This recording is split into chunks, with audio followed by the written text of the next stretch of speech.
Hello friends, welcome back to another episode of unlock profits. तो आज हम इस वीडियो में जो फ़िलहाल बजट के दिन जो न्यू टैक्स रेगुलेशंस आए हैं बाईबैक्स के ऊपर, उसके ऊपर हम डिस्कशन करेंगे और ये बाईबैक्स के ऊपर कैसे अफेक्ट करेगा वो भी हम आज इस वीडियो में जानेंगे। If you are aware that हाल ही में बहुत सारे चेंजेस किए गए टैक्स में, even long term capital gains, short term capital gains सब कुछ बढ़ाया गया है। सो we will be exploring the dynamics of buyback trends and their impacts on the investors due to this recent changes in the taxation। तो काफ़ी interesting video होने वाला है। तो सबसे इंटरेस्टिंग चीज़ अगर आप देखेंगे, सिर्फ अगस्त 2024 में ही लगभग 11 कंपनीज ने अराउंड 5,388 करोड़ रुपीज़ का बायबैक किया है। मतलब आप समझ रहे हो ना कितना यहाँ पे बड़ा इम्पैक्ट है। मतलब why companies are rushing for such a huge buybacks? The reason is simple, due to increase in tax.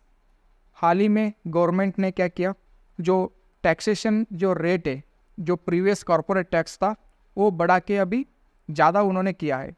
So that is why the main reason companies and even the shareholders, they don't want to give that huge taxes to the government।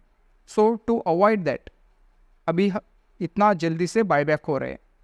so this will be applicable from 1st of October 2024। जो next month आने वाला है वही से ये applicable होगा। तो इससे सबसे बड़ा इम्पैक्ट किसके ऊपर आएगा, कंपनी के ऊपर या इन्वेस्टर के ऊपर? तो ये दोनों के ऊपर ही सबसे ज़्यादा इम्पैक्ट करेगा। सबसे पहले यहाँ पे टैक्स बर्डन बढ़ जाएगा। यहाँ पे कैपिटल लॉस हम जो क्लेम कर सकते थे वो भी हम नहीं कर पाएंगे। जो कैपिटल लॉस भी ऑफसेट कर सकते थे उसमें भी थोड़ा मुश्किल आएगा। हाँ, बट डिविडेंड के ऊपर कोई भी चेंजेस नहीं। The taxation on the dividend is clearly same, तो वहाँ पे कोई भी मुश्किल नहीं आने वाला है।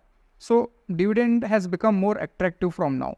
तो इसी के ऊपर मैं बात कर रहा था। जो करंट टैक्स रेट है वो है अराउंड 20%। जो बाईबैक जितना अमाउंट होगा, जो टेंडर आएगा उसके ऊपर 20% government use to charge.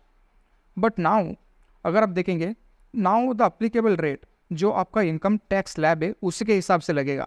So in the worst case और in the highest case around 38.88% तक टैक्स लग सकता है।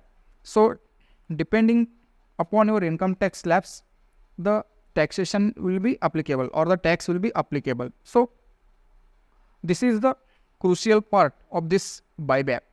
तो फ्यूचर आउटलुक क्या है इसके ऊपर?